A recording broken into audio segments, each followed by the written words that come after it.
When a child is born, one of the first things that the child starts to explore is the senses. Perhaps the colors, the shapes, the vision, and different sounds, the frequencies of the sound. And in this exploration, it's not like there is the intention made of, okay, I now need to explore this. There is no I doing the exploration. There is just the immediate and spontaneous discovery that takes place because of this exploration. And so as the child grows and it starts to be able to move around, it might start to crawl and reach out to different objects. This too is the same sense of exploration, the same innate will to explore. And so it reaches out to remote control, puts it in its mouth. Is this edible? What is this? It's just this instinctual type of exploration that takes place. And then as a child grows, it has its own room. And that room or that house the child is growing in could be, it's essentially its entire universe, its entire existence. But then eventually the child starts to socialize and go to school or nursery and meet other children. And there isn't so much intention in place, it's just pure exploration. Pure instinctual inquiry, if you like. And so this child growing up into a teenager and then eventually an adult,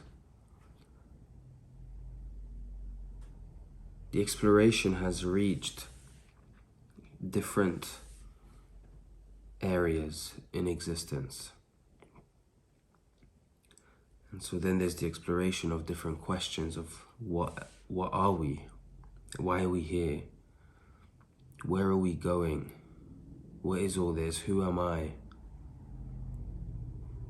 And with this exploration, it's no different to the very spontaneous initial exploration I described of the senses. It's no different. But what tends to happen is that even as a child, you may give the child a toy or something, and that toy will distract the child from continuing its exploration, its drive, its natural drive to just continue to explore. Now, as a grown adult, these toys still persist. You look around and there's all these different instantaneous forms of pleasure. You've got the intellectual aspect of the intelligence, being able to discern, being able to discover things intellectually, being able to express yourself in a very intellectual, smart way. And so one of the toys, perhaps, or one of the distractions could be to try and have the spotlight be shined on this particular sense of self.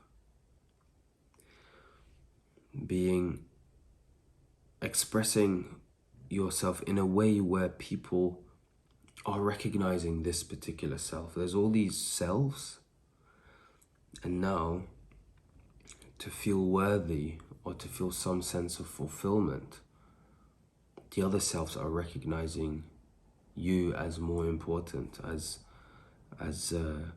more highly regarded, more significant. And that can be a distraction very similar to the toy you may give to the child. And so what the distraction does is it kind of pauses the natural drive to explore, to inquire, Another particular thing that could really kill off this natural desire to continue to explore are conclusions and belief systems. So if certain questions are all being satisfied by a particular idea, then the exploration ceases to continue. No more are things discovered through the experiential, direct conviction of the matter. It's simply that someone has told you a story now, or someone has shared with you a fact, and you believe in this fact or this story. And so now the exploration is not needed anymore. You have convinced yourself that you now know, and there's no need to continue to explore. But really, if it doesn't take very long to observe and realize that when looking around all these thoughts, there's this existence that has been about for so many years. And there's so much going on. Let's say that existence has been there for an infinite amount of time. And there's an infinite number of happenings and events and matters that are taking place right now. So how can an idea or a conclusion or a thought that has been accumulated somewhere along the 80, 90 years of a life, which is literally a speck of dust compared to existence itself, how can one simple thought deny the rest of existence, deny the rest of reality? How can one conclusion be so potent that it has closed off the rest of existence? And looking into this can lead you in a more nihilistic perspective. Looking into this sincerely, you'll realize that you are actually nothing. You are absolutely nothing. Don't take that personally. But in that nothingness, there is everything. Because if you are something of any level of significance, then that thing has to have some boundary, has to have its own standalone casing, its own standalone presence in space relative to everything else. And so if you are something, then that something is the center of everything else. But if you look deeply into whatever it is that makes you believe that you are something, you'll realize that it's not the case. It will dissolve. And so now what remains is everything. So you can say that you are nothing and everything at the same time. But that everything is in the nothingness. And so this is why there's all these practices. You've got meditation, you have self-inquiry, you have fasting, you have walking meditation, the spiritual walks. You have all these different means and methods to retain that sense of wonder, that natural, instinctual sense of wanting to discover, the natural sense of exploration, the same exploration you had as a small child that was just born. It doesn't die. The reason the sense of exploration in a child is so is so bright and so potent. And the reason why we say that children are like sponges, they pick everything up, is because they haven't formulated that they are something yet. All there is what there is, to be realized, to be discovered. And so, when you have a practice like meditation, the point is to recognize that whatever appears, you allow it to appear and then subside and not be swayed by it.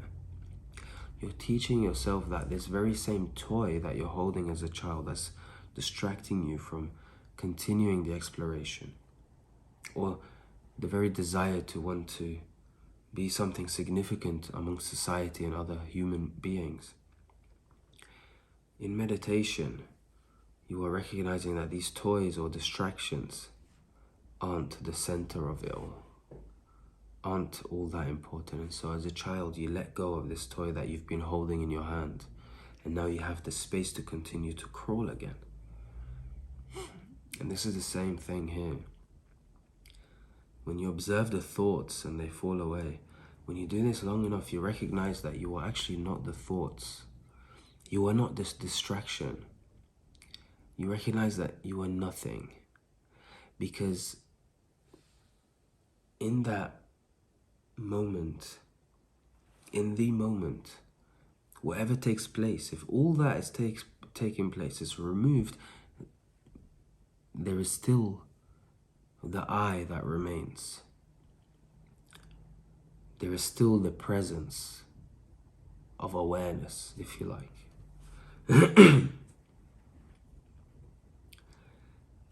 And in that nothingness, there is everything.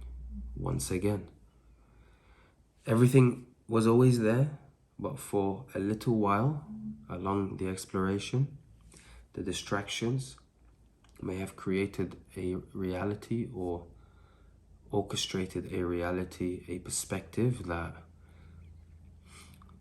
there is just you and everything else. But really, that everything else relative to you is not everything, because it's always relative to you.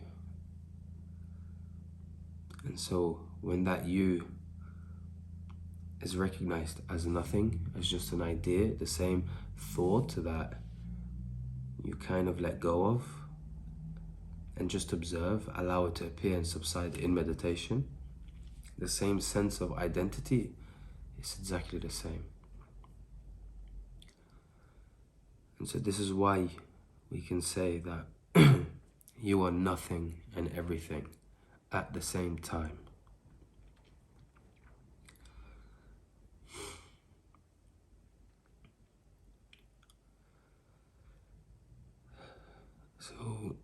So continue the spark, or allow the spark of exploration to continue. Thank you so much for watching. This is Hassan from the Spiritual Walks, and we are all on a journey towards the truth.